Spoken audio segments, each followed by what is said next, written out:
trompeuse, irrespectueuse, provocatrice. Voici comment certains commentaires qualifient Elsa Bois, danseuse professionnelle de l'émission Danse avec les stars, sous un de ses derniers posts Instagram.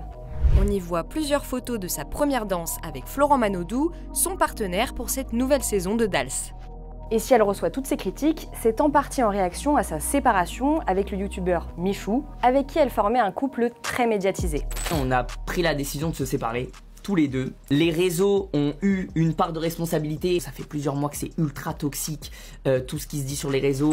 Et donc là, Elsa Bois est accusée de manquer de respect à son ex en s'affichant avec son partenaire de danse, alors qu'elle fait simplement son métier.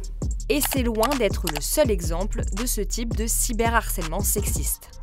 Léna Situation, Chloé Gervais, Juju Fitcat, comme Elsa Bois, ces créatrices de contenu très suivies, sont en couple avec des youtubeurs connus et sont sans cesse scrutées et ramenées à leur relation. Mais pourquoi? Déjà, être une femme sur internet, c'est risquer de se faire harceler. 84% des victimes de cyberharcèlement sont des femmes, selon une enquête Ipsos publiée en 2022. Il y a des formes de cyberviolence spécifiques aux femmes, malheureusement, donc le cybersexisme. Dès lors que l'on est un tout petit peu en visibilité, avec une forme de pouvoir, du fait qu'on a une audience, on peut être à risque d'être victime de cyberviolence. Le but étant pour les auteurs de faire en sorte que la personne perde confiance et se retire un peu de cet espace numérique. Et quand la créatrice de contenu célèbre est en couple avec un youtubeur, lui aussi suivi par des millions de personnes, l'exposition est multipliée.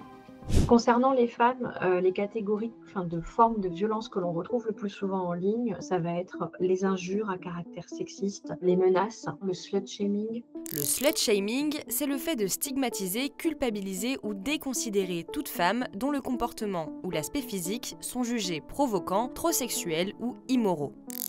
Pour les créatrices de contenu en couple, ce slut-shaming se traduit aussi par le fait d'interpeller leurs petits amis, avec des messages de soutien ou des insultes sous des posts où elles interagissent avec d'autres hommes, dansent, portent certains vêtements ou existent sans leur partenaire, tout simplement.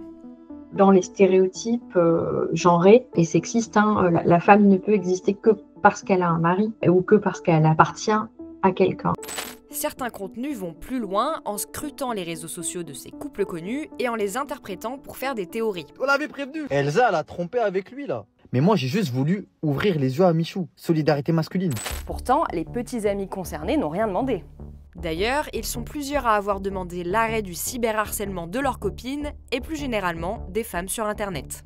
Et les gens ils se mettent à ma place, ils disent regardez là, machin, nan, ils la font passer pour quelqu'un de mauvaise et tout. Et nous, à chaque fois, on est là, on fait mais wesh.